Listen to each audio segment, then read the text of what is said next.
Hello दोस्तों, कैसे हो सभी। तो वन पीस के पिछले एपिसोड में हमने देखा कि अब बैटलफील्ड में एंट्री होती है डॉगस्टॉर्म की और अब डॉगस्टॉर्म और जैक एक दूसरे के सामने खड़े होते हैं। तो एपिसोड 759 स्टार्ट करते हैं एक इंट्रो के बाद।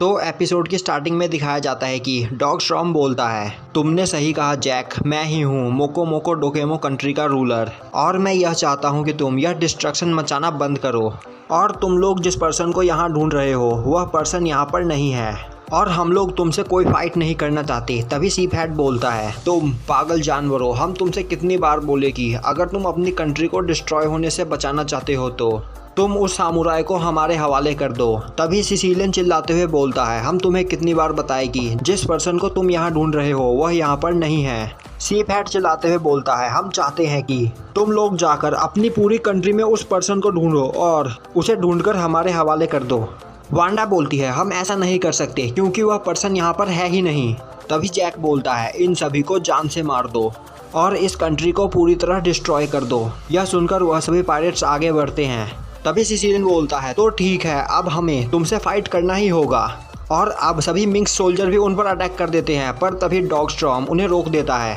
अब डॉगस्टॉर्म उस एलिगेटर पर से उतरकर जैक की ओर आगे बढ़ता है और अब डॉगस्टॉर्म अपनी तलवार निकालकर उसे जैक के पैरों में फेंक देता है। यह देखकर वह सभी मिंक्स काफ़ी हैरान हो जाते हैं और बोलने लगते हैं, डूके यह क्यों कर रहे हैं। अब डॉगस्टॉर्म बोलता है, हम तुम्हें नहीं रोकेंगे, तुम चाहो तो इस पूरी कंट्री को सर्च कर सकते हो और अगर तुम्हें वह सामुराई मिल जाए तो उसे तुम अपने साथ ले जाना। बस मैं यह चाहता हूँ कि तुम इस डिस्ट्रक्शन को रोक दो। जैक बोलता है, मुझे यह मंजूर नहीं। और अब जैक डॉगस्टॉर्म पर अटैक कर देता है और अब वहाँ चारों ओर धूल ही धूल हो जाती है और यह देखकर वहाँ सभी मिंक्स काफ़ी ज़्यादा हैरान हो जाते हैं। वहीं सभी पायरेट्स यह देखकर काफ़ी ज़्यादा खुश हो रहे होते हैं।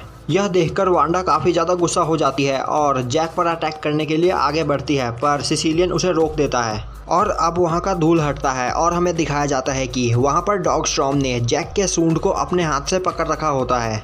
यह देखकर सभी मिंक्स काफ़ी ज़्यादा खुश होते हैं। वहीं डॉगस्टॉर्म को देखकर पायरेट्स काफ़ी ज़्यादा डर जाते हैं और बोल रहे होते हैं, हमने कभी सोचा नहीं था कि यह डॉग इतना ज़्यादा स्ट्रांग होगा।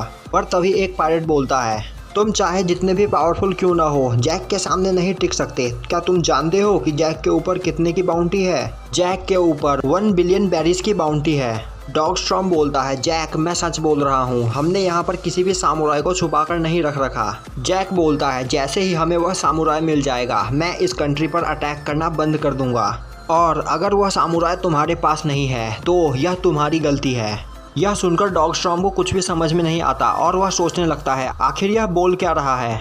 अब जैक बोलता है, मैं तुम्हें एक बात बता दूं कि मुझे चीज़ों को डिस्ट्रॉय करना बहुत अच्छा लगता है। अब डॉगस्टॉर्म आगे बढ़कर अपनी तलवार उठाने लगता है, पर तभी जैक उस पर अटैक करता है। डॉगस्टॉर्म जंप करके वहां से हट जाता है। अब डॉगस्टॉर्म बोलता है, तो अब हमारे पास बस एक ही रास्ता बचता है कि हम तुम्हारे लीडर को हराकर इस बैटल को जल्द से जल्द ख़त्म करें। और अब वहाँ फाइट स्टार्ट हो जाती है। सभी लोग वहाँ पर गंदी तरह फाइट कर रहे होते हैं। वहीं दूसरी ओर डॉगस्टॉर्म जैक से फाइट कर रहा होता है। अब जैक डॉगस्टॉर्म पर अटैक करता है, पर डॉगस्टॉर्म जैक के अटैक को डॉज करके जैक पर अटैक करता है, जिस अटैक से जैक अनकॉन्शियस होने लगता है और वह नीचे गिरता है। यह देखकर वहाँ पर सभी मिंक्स काफ़ी खुश हो जाते हैं, पर तभी जैक वापस उठकर खड़ा हो जाता है। अब जैक उन सभी मिंक्स की ओर देखता है और बोलता है, मैं तुम सभी को अपने पैरों के नीचे मसल दूंगा। डॉगस्टॉर्म जैक को देखकर सोचता है, तो शायद इसी तरीके से जैक ने हमारी कंट्री का दरवाज़ा तोड़ा होगा। और अब डॉगस्टॉर्म भागता हुआ जाकर जैक पर अटैक करता है और जैक के अटैक को वहीं पर रोक लेता है। यह कहानी सुनकर उसाप बोलता है, डॉगस्टॉर्म कमाल का है। लूफी बोलता है, जैसा मैंने सोचा था, डॉगस्टॉर्म काफ़ी ज़्यादा पावरफुल है। उसाप बोलता है, पर डॉगस्टॉर्म जैसे वॉरियर और 3 मुस्केटर्स होने के बाद भी तुम लोग हार कैसे गए? फ्रैंकी बोलता है, जैक मुझे काफ़ी खतरनाक आदमी लग रहा है। उसाप बोलता है, और उसके ऊपर 1 बिलियन की बाउंटी है। यह बाउंटी लूफी के बाउंटी से डबल है। आखिर यह जैक कितना ताकतवर है? लूफी बोलता है, मुझे इससे कोई फर्क नहीं पड़ता, मैं किसी दिन जैक को गंदी तरह हराऊंगा। जोरो बोलता है, तो फिर आगे क्या हुआ? वांडा बोलती है हम लगातार उनसे फाइट किए ही चले जा रहे थे और अब हमें दिखाया जाता है कि जैक डॉगस्टॉर्म पर अटैक कर रहा होता है और डॉगस्टॉर्म जैक के अटैक्स ब्लॉक कर रहा होता है और तभी डॉगस्टॉर्म जंप करके जैक के ऊपर अटैक करता है, जिस अटैक से जैक अनकॉन्शियस होने लगता है, पर तभी वह दोबारा होश में आ जाता है और डॉगस्टॉर्म पर अटैक करता है। वहीं गिफ्टर्स मिंक्स सोल्जर्स के ऊपर भारी पड़ रहे होते हैं। अब एक गिफ्टर एक मिंक पर अटैक करता है, पर तभी सिसिलियन आकर उस गिफ्टर को मार देता है। अब सिसिलियन बोलता है तुम लोग इन गिफ्टर्स को हम पर छोड़ दो और बाकियों को संभालो। और अब हमें दिखाया जाता है कि वहाँ पर 3 गिफ्टर्स खड़े होते हैं और वह मिंक्स को गंदी तरह मार रहे होते हैं। अब गिफ्टर्स बोलते हैं तुम मुस्केटर्स हमारे सामने कुछ भी नहीं हो। सिसिलियन बोलता है 3 मुस्केटर्स वर्सेस 3 गिफ्टर्स, हम यह बैटल जीत कर ही रहेंगे। और तभी सिसिलियन उन तीनों गिफ्टर्स पर अटैक करके उन्हें मार देता है। यह देखकर सभी मिंक्स बोलते हैं सिसिलियन कमाल के हैं, उन्होंने अपने एक ही अटैक में 3 गिफ्टर्स को हरा दिया। और तभी वहाँ की धरती कांपने लगती है और अब वह हाथी अपना सूंड ऊपर उठाता है। वांडा बोलती है रेन रोपेशन आने वाला है और तभी वह हाथी अपने पीठ पर पानी डालता है।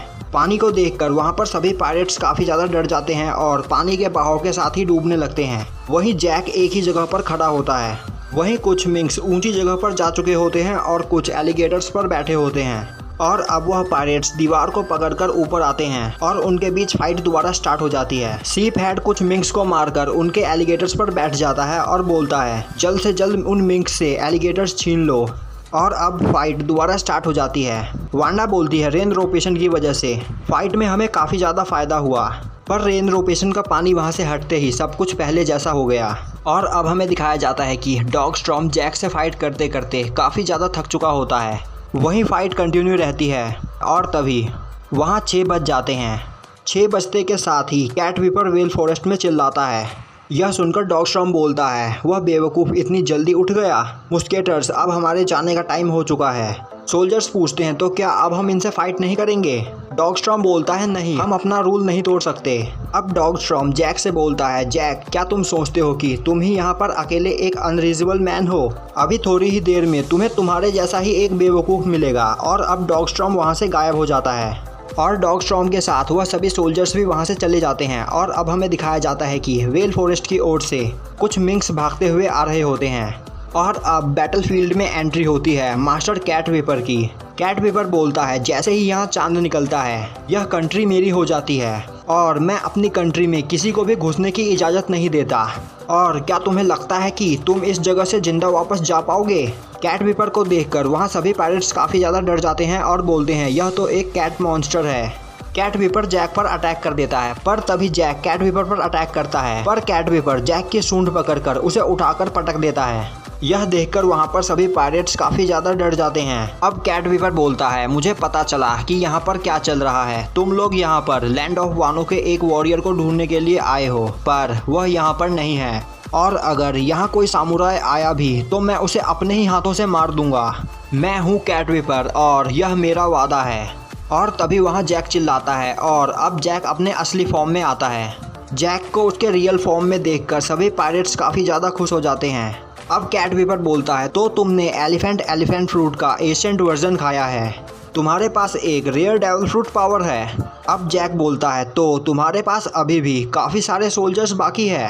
और अब जैक अपनी स्वॉर्ड निकालता है। वहीं खड़े पायरेट्स बोल रहे होते हैं अब तुम लोग रियल टेरर फील करोगे। कैट विपर बोलता है तुम्हें अभी तक हार मान लेना चाहिए था, मेरे ख्याल से वह डॉग तुम्हें बहुत नाइसली ट्रीट कर रहा होगा।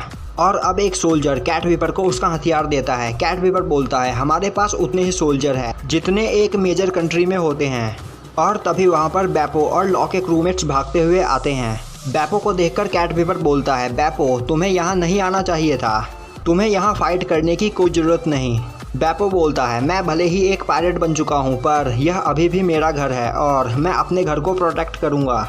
लॉ के क्रूमेट्स बोलते हैं और यह हमारे दोस्त का घर है इसलिए हम भी इनके साथ फाइट करेंगे। वहीं जैक बोल रहा होता है मैं सब कुछ डिस्ट्रॉय कर दूंगा।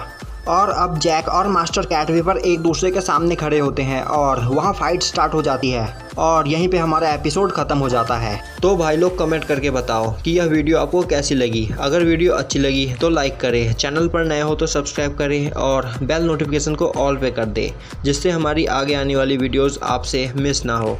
तो मिलते हैं नेक्स्ट वीडियो में।